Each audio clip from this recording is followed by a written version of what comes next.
and I have 3 children, and our youngest child, when she turned 18 years old, turned into the devil. I'm not joking. I don't know how I survived motherhood with this child. I actually called the church and asked them to send over a priest so they could do an exorcism of our house. Not joking. I actually did that. So this is what she used to do. She would, for no apparent reason, she would just flip out in the middle of anywhere we were, in the middle of the day, in the middle of the night. It didn't matter. She would just literally flip out.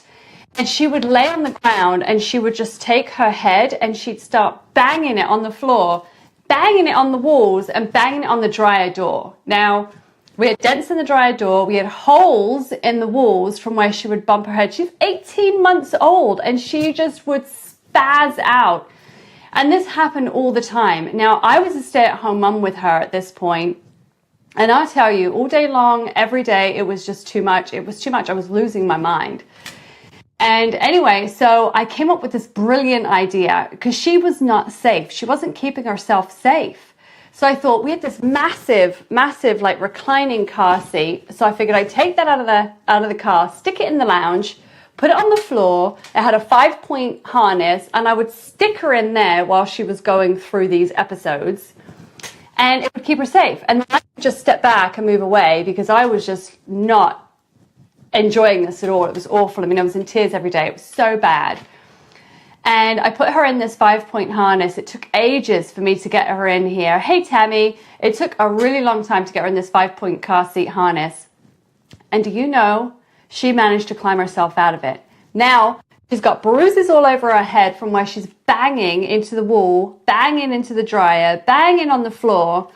And now she's got marks, like love kiss marks or abrasions going down here from where she's finagled herself out the car seat and she's got the strap. So I take her to the pediatrician. I'm like, you've got to do something with this kid because she's hurting herself and I'm at my wit's end. I don't know what to do with her. And I was sobbing. I was crying my eyeballs out, okay? Because she was just the worst child I'd had out of all 3 at this point. And the pediatrician looked at me, he's like, you need to videotape these episodes that she's having. He said, because she looks like she's being abused. She's covered in bruises. I know, pick her up. The rest of her body was fine, but she was throwing her head on the ground. So I did. So I took her home, and every time she had one of these, whatever it was, I took videos. That wasn't enough. I wanted a diagnosis. I wanted to know what was wrong with her, and the priest couldn't help me. The exorcism I was trying to get, they weren't having it. Came over the house and they're like, come on. So I took her to a trauma center and I told the ER doctor, I said, I want her brain scanned. Do an MRI, scan it, do something to it because there's something in there that doesn't belong. There's something wrong with this child. She's mental and I'm losing my mind. So they did an MRI. You know what? They didn't find a thing. Everything was fine. That doesn't help me.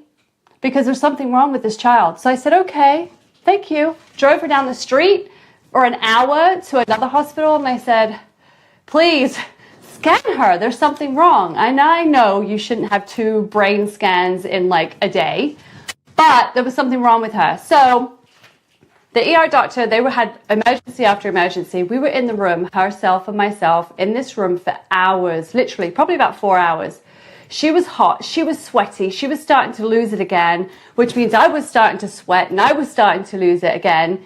And eventually the doctor came in. He opened up the door and he stands in the doorway and this baby goes over to his feet, throws herself down on the ground and starts banging her head on the emergency room floor. And I'm like, oh my God, she's doing it again. Just do something. I don't know what to do. He's like, is that why she's here? Yes, she does it all the time. I'm losing my mind. I can't be left alone with her because it frightens me when she does this. I don't know what's going on. He said she's having a temper tantrum. No, that is not a temper tantrum. That is the devil. What am I going to do? You've got to fix this. He's like, she'll grow out of it. She's not growing out of it. This has been going on for months and they're getting worse and I can't deal with it. So that was that. That was our diagnosis. A temper tantrum. I don't think so. So anyway, That was it. I couldn't do anything else with her. So one day I take her to the shopping mall, and now I know she's got something wrong with her. Temper tantrum. God help us all. Take her to the shopping mall, and what does she do? We've got, in our local mall, we had benches. This was years ago. We had benches going down, the corridors and the aisles. So we're going down the mall, just having a great old time, and she throws herself on the ground and starts screaming at the top of her lungs, starts crying. She's got snot and saliva and sweat just dripping off of her, and I'm shaking because I'm humiliated, I'm embarrassed, I don't know what to do. And you know what? All of a sudden I was like, get on with it. I'm going to have a seat. I sat on the bench, and she kicked and she screamed, and she kept looking out of the corner of her eye at me, and then she'd keep doing it again. And I think she was realizing that nobody was paying attention to her. And all of the customers that were going by looked at me like I was the worst mom on the planet. Your baby's down there. I'm like, thank you. She'll be okay in a minute. She'll get over it. Trust me. I'm thinking to myself, trust me not. I don't know how long she's going to be there like that, but I'm not going to pick her up. I'm not dealing with this anymore. I've had it. Well, guess what? She got up, brushed herself off, and there we were, walking back through the shopping mall again. So it worked. So here's my words of encouragement for you. Since I feel like I gave birth to the devil, and I felt like I was the only person in that point of my life that was going through anything remotely close to this, and I had nowhere to go because every single where I went, I was being told there was nothing wrong with her. Well, it turned out there was nothing wrong with her. She was having these temper tantrums. But guess what? If you and your children are going through this, it will pass. And I have a theory. My theory is if they're little monsters when they're small, they blossom into beautiful flowers when they grow up. So this lady I'm telling you about is now 14 years old. She's lovely. She's well respected in the community. She volunteers. She's a good girl to her family. She's a straight A student. She's happy. She doesn't cry. She doesn't yell. She's just like everything you want in a 14-year-old. She hasn't even got to like that hormonal thing yet. She's doing so well.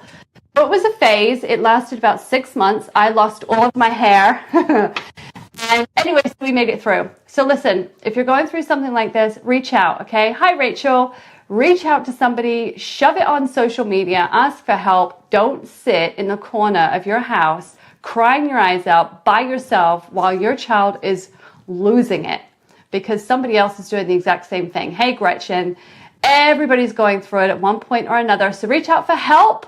And see, Elaine Coy was like, she says it turns out that she has autism spectrum disorder. Okay, but now she's good. All right, well, that's good to hear, Elaine. But all kids go through this at one point in their life. Some wait till they're like 20 and then they act out.